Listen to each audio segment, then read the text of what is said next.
Naši v strednom pásme. A pri puku. Sekera. Sekera sa dostal až do útočného pásma. Šatanov gól!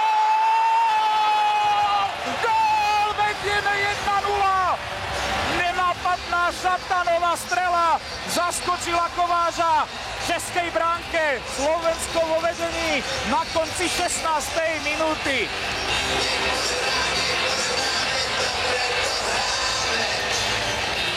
Nepríjemná strela. Puk zapadol presne do oblúku, presne za žrť pod lapačku. Kováč bol dokonale prekvapený a zaskočený.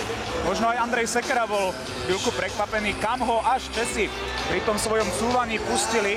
Práve jeho miešanie s pukom bolo kľúčovým v tejto akcii, ktorú už Miro Šatan čo mal spraviť?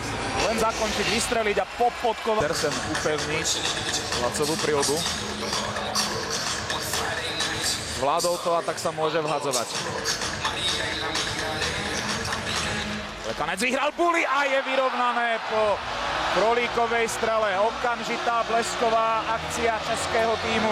A treba povedať, že aj logické vyústenie ich čoraz väčšieho tlaku v našom obrannom pásme. Akurát som pozeral na zaradení Frolíka do tejto formácie, kde nahradil zraneného Erata. Po Buli. Štandardná situácia.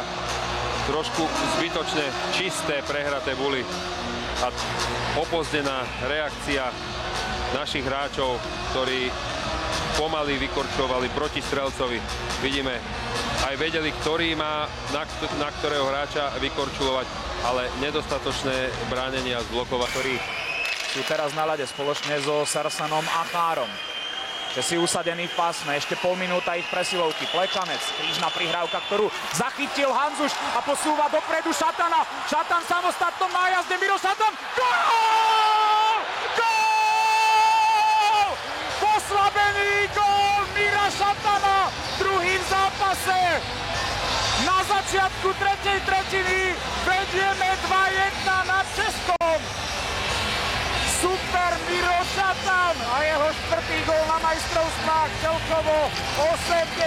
reprezentačný. Perfektná robota Michala Hanzuša.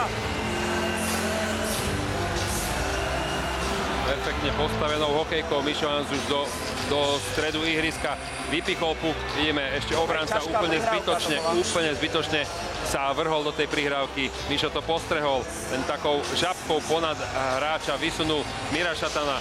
Aj takto poznáme jeho zakončenie, jeho blafáky. A toto je jedna z odpovedí, ako pomôcť. Sledovať veľmi dlho. Ešte sa tam ale naskytol drzý Hudáček. Gól! Gól! Libor Hudáček strieľa najdôležitejší gól kariéry. A to aj s plným vedomím toho, že rozhodol 7. finálový zápas v Extralige. 3-1 pre Slovensko. 45.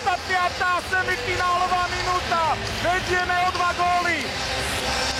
Zarazení Česi potrebujú teraz veľmi rýchlo vyrovnať. Libor Hudáček osvedčil svoj inštinkt. Profitoval z roboty Šatana a Surového a keď sa k nemu odrazil puk, tak už vedel, čo s ním. Nie len Šatanové, ale aj Hudáčkové blafáky bude musieť študovať Kováč. Svojím známym blafákom, určite si to pamätajú aj v Košiciach, takýmto blafákom uvoľnením sa ako pravák do pravej strany. Samozrejme predtým je naznačenie strely, aby brankár mu trošku vykorčuloval von z brankovej čiary, z brankoviska.